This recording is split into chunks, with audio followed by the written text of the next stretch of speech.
KGS study केंद्र के YouTube channel में स्वागत है। हम इस वीडियो में प्रधान शिक्षक परीक्षा में पूछे जाने वाले सामान्य विज्ञान से संबंधित क्वेश्चन को देखेंगे। लगभग 90 क्वेश्चन के देखेंगे जो बहुत ही महत्वपूर्ण क्वेश्चन है। तो देखते हैं, पहला क्वेश्चन है, निम्नलिखित में से किससे सिद्ध होता है कि प्रकाश तरंगें अनुप्रस्थ होती है? तो ध्रुवन पोलराइजेशन के चलते सिद्ध होता है कि प्रकाश तरंगें अनुप्रस्थ है। ध्रुवन हो गया आंसर। अगला है, निम्नलिखित में से कौन सा एक प्रकृति में अनुचुंबकीय है? तो ऑक्सीजन है, लोहा, हाइड्रोजन, नाइट्रोजन में से ऑक्सीजन क्या है? अनुचुंबकीय है। फिर अगला है, निम्नलिखित में से किसको वाटर ग्लास के नाम से जानता है? वाटर ग्लास के नाम से जानता है सोडियम सिलिकेट को। फिर आगे है, निम्नलिखित में से कौन ध्वनि की चाल पर प्रभाव नहीं डालता है? तो दाब ध्वनि की चाल पर प्रभाव नहीं डालता, बाकी ताप डालता है, माध्यम डालता है और आर्द्रता डालता है। अगला है, सुपर कंप्यूटर के आविष्कारक कौन है? तो J.H. वैन टैसल है। अगला है, प्रकाश का रंग निर्धारित होता है किस पर? तरंग दैर्ध्य से निर्धारित होता है। प्रकाश का रंग निर्धारित होता है तरंग दैर्ध्य से।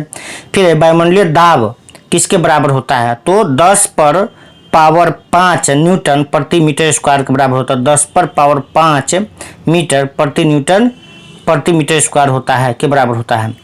अगला है, बोलोमीटर एक यंत्र है जो मापता है, किसको मापता है? ऊष्मा विकिरण को मापता है बोलोमीटर।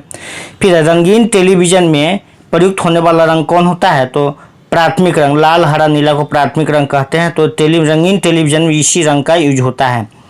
अगला है, निम्नलिखित में से कौन सा स्तनधारी नहीं है? तो ब्लू शार्क जो है इसमें स्तनधारी नहीं है, बाकी डॉल्फिन स्तनधारी होता है, सी लायन स्तनधारी होता है और किलर व्हेल स्तनधारी होता है।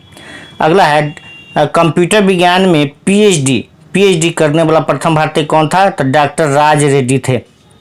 इसके बाद है, कंप्यूटर क्षेत्र में 4GLS क्या है? 4GLS क्या है? तो नई उच्च स्तरीय भाषा है। इसके बाद कंप्यूटर क्वेश्चन फिर डबल रिपीट हो गया है।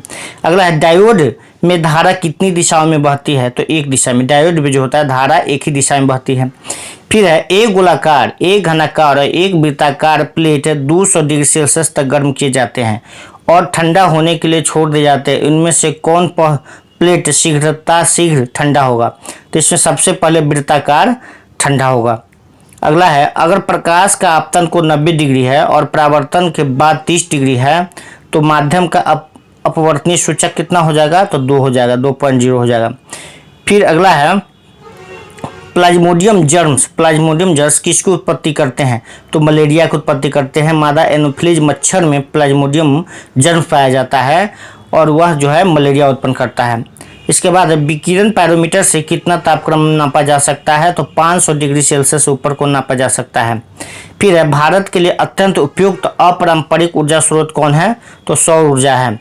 इसका अगला है, नाइट्रोजन यौगिकरण के लिए निम्नलिखित में से कौन सी फसल सहायक है? तो बीन्स हो गया, मटर हो गया, जितना दलहन जितना हो गया सब नाइट्रोजन यौगिकरण के लिए उपयोगी है। अगला है, कंपाइलर क्या है? तो यह वह प्रोग्राम है जो उच्च स्तरीय भाषा से मशीनी भाषा में अनुवाद करता है। फिर अगला है, पारे को जब कांच के बर्तन में रखा जाता है तो उनका मेनिन्स कितना होगा? उसका मेनिन्स कितना होगा? तो वह उत्तल का मेनिन्स उसका होगा। अगला है, सूची 1 से सूची 2 को मिलाना है। तो BCG पहले है, विटामिन की खोज किसने किया? तो फंक ने किया। BCG की यूरिन कॉलमेट ने किया और रक्त परिवर्तन की खोज कार्ल लैंडस्टीनर ने किया था। अगला है, धुएं के पार देखने पर वस्तुएं हिलती दिखाई देने के कारण क्या है? तो अपवर्तन के कारण हिलती दिखाई। धुआं के वही पार, जैसे धुआं है बीच में और धुआं से पार के वस्तु के देखेंगे तो हिलती दिखाई देगा, तो अपवर्तन कारण होता है। सोनोग्राफी कब की जाती है? अंतरंग अंगों के चित्र लेने के लिए सोनोग्राफी किया जाता है। फिर है, गन मेटल में तांबे के अतिरिक्त और कौन सा धातु होता है? तो तांबा तो रहता ही है, इसके बाद एसन रहता है और जेडन रहता है, मतलब एसन और यानी टीन और जस्ता रहता है। अगला है, दूषित रक्त को शुद्ध करने वाला अंग कौन है? तो फेफड़ा। दूषित रक्त को शुद्ध करता है फेफड़ा करता है। अगला है, निम्नलिखित में से किस पशु का गर्भाधान काल सबसे लंबा होता है। तो इसमें जितना गोरिल्ला से जिराफ एशियाई हाथी का जो है गर्भाधान काल सबसे लंबा होता है। अगला है दैनिक संतुलन भोजन में दूध की न्यूनतम मात्रा कितनी आवश्यक है? तो 283 ग्राम दूध प्रतिदिन खाना चाहिए हम लोग को। इसके बाद ब्रोमीन क्या है? तो ब्रोमीन एक लाल द्रव है। ब्रोमीन एक लाल द्रव है। फिर इनमें किसके लिए कंप्यूटर एक अनिवार्य आवश्यकता नहीं है? तो इंटरनेट के लिए कंप्यूटर जरूरी है, बुलेटिन बोर्ड सर्विस के लिए जरूरी है, ईमेल सेवा के लिए जरूरी है, एक्सप्रेस मेल सेवा के लिए जरूरी नहीं है। फिर अगला, इनमें से किसमें हानिकारक निकोटीन की मात्रा सर्वाधिक होती है? तो बीड़ी तंबाकू में हानिकारक निकोटीन की मात्रा सर्वाधिक होती है। इसका सूर्य का द्रव्यमान किस दर से कम हो रहा है? तो 4 × 10⁻9 kg प्रति सेकेंड की दर से कम हो रहा है। इसके बाद है मिलान करने वाला है, जैसे इल्मेनाइट जो है किसका एक्स है? टाइटेनियम का एक्स है। गैलेना शीशा का एक्स है। गैलेना शीशा का एक्स है। इसका स्फेलेराइट वह जस्ता का है। और सीलाइट जो है टंगस्टन का है। अगला है मुर्रा किसकी नस्ल है? तो भैंस की नस्ल है। इसके बाद है ठोस कोण की मात्रा कौन है? तो ठोस कोण की मात्रा स्टेरेडियन से मापते हैं ठोस कोण को। इसके बाद सेकेंडरी लोलक का आवर्तकाल कितना होता है? तो 2 सेकंड होता है। फिर तारों का ऊर्जा का स्रोत क्या है? तो नाभिकीय संलयन के द्वारा तारों में नाभिकीय संलयन है तारों की ऊर्जा का स्रोत। फिर है वोल्ट मीटर हमेशा विद्युत परिपथ के क्रम में लगाया जाता है। किस तरह से? समांतर क्रम में लगाया जाता है। फिर है कैलिडोस्कोप का उपयोग होता है। कैलिडोस्कोप को किसमें किया जाता है? तो बुनकरों द्वारा, जो बुनकर लोग जो होते हैं उनके द्वारा विभिन्न प्रकार के रंगीन डिजाइन देखने के लिए कैलिडोस्कोप का प्रयोग किया जाता है। किसके लिए? रंगीन डिजाइन देखने के लिए। किसके द्वारा? बुनकरों द्वारा। अगला है कुकुरबिटेसी कुल में कौन आते हैं? तो खरबूजा आता है। खरबूज, तरबूज, खीरा, ककड़ी सब आता है।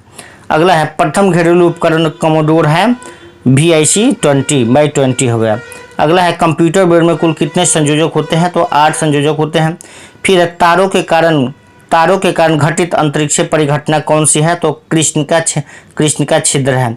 फिर है माइक्रोफोन निम्नलिखित में से कौन सा ऊर्जा परिवर्तित होता है? तो माइक्रोफोन जो है उसमें ध्वनि से विद्युत ऊर्जा में परिवर्तन होता है। फिर निम्नलिखित में से किस मिश्र धातु में तांबा नहीं होता है? तांबा तो पीतल में होता है, जर्मन सिल्वर में होता है, गन मेटल में होता है, लेकिन नाइक्रोम में नहीं होता है। इसके बाद एक क्वेश्चन पूछा जाता है, जर्मन सिल्वर में सिल्वर की मात्रा कितना होता है? जर्मन सिल्वर में सिल्वर का कितना % होता है? तो जर्मन सिल्वर में सिल्वर 0% होता है, एक भी नहीं, थोड़ा भी नहीं होता है सिल्वर। अगला है निम्नलिखित में से कौन सी ग्रंथि अंतः और बहिःस्रावी दोनों की तरह काम करती है? तो अग्नाशय अंतःस्रावी तथा बाह्यस्रावी दोनों काम करता है। अग्नाशय यानी पैंक्रियाज जिसको कहते हैं। फिर है मोटर कार द्वारा निष्कासित किस प्रदूषण द्वारा कैंसर रोग की संभावना रहती है? तो पॉलीसाइक्लिक हाइड्रोकार्बन्स के द्वारा कैंसर रोग की संभावना रहती है। अगला है मानव शरीर में विटामिन ए संचित रहता है कहाँ? यकृत में, मतलब लीवर में संचित रहता है विटामिन ए। फिर है 1 जूल बराबर किसके बराबर होता है? 10⁻7 अर्घ के बराबर होता है। 1 जूल बराबर 10⁻7 अर्घ के बराबर होता है। फिर है स्वच्छ पानी का तालाब उसकी वास्तविक गहराई से कम गहराई दिखाई देता है, इसका कारण क्या है? तो अपवर्तन के कारण। इसके बाद है पेट्रोलियम किसका यौगिक मिश्रण है? तो पेट्रोलियम जो होता है रेगोलिक एवं हेक्सेन का यौगिक मिश्रण है। फिर है मनुष्य की आंख के रेटिना पर बना प्रतिबिंब कैसा होता है? तो वास्तविक एवं उल्टा होता है। रेटिना पर जो बनता है प्रतिबिंब वो वास्तविक होता है, उल्टा होता है। अगला है निम्नलिखित यौगिकों में से माउथ वॉश एवं टूथपेस्ट में एंटीसेप्टिक के रूप में सामान्य रूप से उपयोग किया जाता है किसका? बोरेक्स का प्रयोग किया जाता है। फिर है रासायनिक रूप से मिल्क ऑफ मैग्नीशिया क्या है? तो मैग्नीशियम हाइड्रोक्साइड है। मैग्नीशियम हाइड्रोक्साइड होता है मिल्क ऑफ मैग्नीशियम। फिर वह एंजाइम जो ग्लूकोज को एथिल एल्कोहल में परिवर्तित करता है वो जाइमेज जो है ग्लूकोज के एथिल एल्कोहल में परिवर्तित करता है। इसके बाद निम्नलिखित विटामिनों में से किसमें कोबाल्ट होता है? तो विटामिन B12 में कोबाल्ट होता है। इसके बाद एक व्यक्ति पृथ्वी की अपेक्षा चंद्रमा पर अधिक ऊंचा उछल सकता है, क्यों? क्योंकि चंद्रमा पर गुरुत्व कम है। चंद्रमा पर क्या है? गुरुत्व कम है। फिर रक्त समूह का सार्वभौम ग्राहक मतलब यूनिवर्सल रेसिपिएंट कौन है? रेसिपिएंट कौन होता है? AB सभी रक्त से रक्त ले सकता है और O जो होता है सभी को दे सकता है, यूनिवर्सल डोनर होता है। यूनिवर्सल डोनर O को कहते हैं, यूनिवर्सल रेसिपिएंट AB को कहते हैं। अगला है जल को शुद्ध करने के लिए किस में मिलाया जाता है? जल को शुद्ध करने के लिए उसमें क्या मिलाया जाता है, तो क्लोरीन मिलाया जाता है। जल को शुद्ध करने के लिए उसमें क्लोरीन मिलाया जाता है। फिर है किसी स्प्रिंग की स्थिति ऊर्जा उस समय न्यूनतम होती है जब वह अपनी समान लंबाई में होती है। इसके बाद पृष्ठ तनाव का कारण क्या है, तो ससंजन बल के कारण ही पृष्ठ तनाव होता है। इसके बाद जब कोई पिंड एक स्थित बिंदु के परितः मतलब उसके चारों तरफ किसी तल में घूम रहा होता है तो इसका कोणीय संवेग निर्दिष्ट होता है। कैसा, घूर्णन अक्ष के अनुदिश उसका कोणीय संवेग होता है। फिर पानी में नमक मिलाने पर पानी के क्वथनांक और हिमांक क्या हो जाएगा, पानी में नमक मिलाने पर पानी के क्वथनांक बढ़ जाएगा और हिमांक घट जाएगा। पानी में जब नमक मिलाएंगे तो पानी का क्वथनांक बढ़ जाएगा और हिमांक जो है घट जाएगा। अगला है महासागर में डूबी हुई वस्तुओं की स्थिति जानने के लिए निम्नलिखित में से किस यंत्र का प्रयोग किया जाता है, तो सोनार का प्रयोग किया जाता है। इसका धोने के सोडा का रासायनिक सूत्र क्या होता है, Na2CO3 होता है, Na2CO3 होता है। फिर गुरुत्व के अंतर्गत गिरते हुए पिंडों के लिए किसी दिए हुए बिंदु पर निम्नलिखित में से कौन सी राशि नियत रहती है, तो त्वरण हमेशा नियत रहती है। इसके बाद हाइपरमेट्रोपिया से क्या तात्पर्य, हाइपोमेट्रोपिया क्या होता है, तो दीर्घ दृष्टि दोष को हाइपरमेट्रोपिया कहते हैं और निकट दृष्टि दोष को मायोपिया कहते हैं। निकट दृष्टि दोष को मायोपिया कहा जाता है और दीर्घ दृष्टि दोष को हाइपरमेट्रोपिया कहा जाता है। अगला है इंटरनेट पर सूचनाओं एवं आंकड़ों के आदान प्रदान के सिस्टम को क्या कहा जाता है, तो प्रोटोकॉल कहा जाता है। जब इंटरनेट पर सूचनाओं एवं आंकड़ों का आदान प्रदान होता है तो उस सिस्टम को कहा जाता है प्रोटोकॉल। अगला है प्राथमिक इंद्रधनुष में अंदर और बाहर की रंग कौन होता है, तो अंदर में होता है बैगनी होता है और बाहर में होता है लाल रंग का होता है। फिर है बर्फ पर स्केटिंग का प्रयोग यह इसलिए प्रदर्शित किया जाता है कि जब बर्फ दबाव के बर्फ पर स्केटिंग का प्रयोग यह प्रदर्शित करने के लिए किया जाता है कि जब बर्फ दबाव के अधीन होती है तो गलन बिंदु नीचे जाता है। अगला है पानी के अंदर किसी वस्तु को देखने के लिए प्रयुक्त यंत्र का नाम क्या है, तो हाइड्रोस्कोप। हाइड्रोस्कोप से पानी के अंदर हम देख सकते हैं। फिर है नाभिकीय रिएक्टर में कैडमियम की छड़ किस रूप में कार्य करता है, तो नियंत्रक के रूप में काम करता है। नाभिकीय रिएक्टर में कैडमियम की छड़ जो है नियंत्रक के रूप में कार्य करता है। इसका निम्नलिखित में से वह गैस जो नोबेल गैस कहलाती है, नोबेल गैस, हीलियम को नोबेल गैस कहा जाता है। फिर है सभी एंजाइम होते हैं, क्या सभी एंजाइम एक तरह के प्रोटीन होते हैं। इसके निम्नलिखित में से कौन सा पदार्थ प्रत्येक जीवित कोशिका में पाया जाता है, तो प्रोटीन सभी जीवित कोशिका में पाया जाता है। इसका मनुष्य के रक्त में श्वेत रुधिराणुओं की कौन सी किस्म अधिक होती है, तो न्यूट्रोफिल्स अधिक होती है। इसके बाद ट्रिपल एंटीजन निम्नलिखित में से किन किन रोगों से छुटकारा पाने के लिए लगाया जाता है, तो डिप्थीरिया, टिटनस और खांसी से छुटकारा पाने के लिए ट्रिपल एंटीजन को लगाया जाता है। इसके बाद भूखा व्यक्ति शरीर के किस भंडार का सबसे पहले उपयोग करता है, तो ग्लाइकोजन का उपयोग करता है। फिर है इलेक्ट्रॉनिक्स उपकरणों में ट्रांजिस्टर का निर्माण प्राय किससे होती है, तो सिलिकॉन से ट्रांजिस्टर का निर्माण होती है। इसका ऑक्टोपस है, ऑक्टोपस क्या है, एक मोलस्का है। ऑक्टोपस एक मोलस्का है। इसका 1 ग्राम वसा ऊर्जा देती है, कितना ऊर्जा देती है, तो 9.5 के ऊर्जा देती है। इसके बाद पीयूष ग्रंथि से लगभग कितने हार्मोन्स की उत्पत्ति होती है, तो लगभग 13 हार्मोन्स की उत्पत्ति होती है पीयूष ग्रंथि से। और पीयूष ग्रंथि हमारे मस्तिष्क में पाया जाता है और पीयूष ग्रंथि को मास्टर ग्लैंड के नाम से जानते हैं। इसके बाद धूप चश्मे का लेंस किस प्रकार के कांच से बनाया जाता है, तो क्रूस कांच से धूप चश्मे का लेंस बनाया जाता है। फिर निम्न में कौन द्विलिंगी है, तो केचुआ जो होता है द्विलिंगी होता है। इसका कपूर का ऊर्ध्वपातन कैसा परिवर्तन है, तो एक भौतिक परिवर्तन है। कपूर का ऊर्ध्वपातन जो होता है भौतिक परिवर्तन होता है। फिर प्राकृतिक चुंबक का सूत्र क्या होता है, तो प्राकृतिक चुंबक का सूत्र होता है Fe3O4 होता है। इसके बाद कोल गैस में होता है, कोल गैस में क्या होता है, तो CH4 मीथेन होता है। CH4 यानी मीथेन हो गया। इसके बाद H2 हाइड्रोजन हो गया। इसके बाद CO मतलब कार्बन मोनोऑक्साइड होता है। तो कोल गैस में होता है मीथेन, हाइड्रोजन और CO मतलब कार्बन मोनोऑक्साइड होता है। अगला है सबसे अधिक वेधन क्षमता किसकी होती है, तो गामा किरणें की सबसे अधिक वेधन क्षमता होती है और अल्फा किरणें की सबसे कम वेधन क्षमता होती है।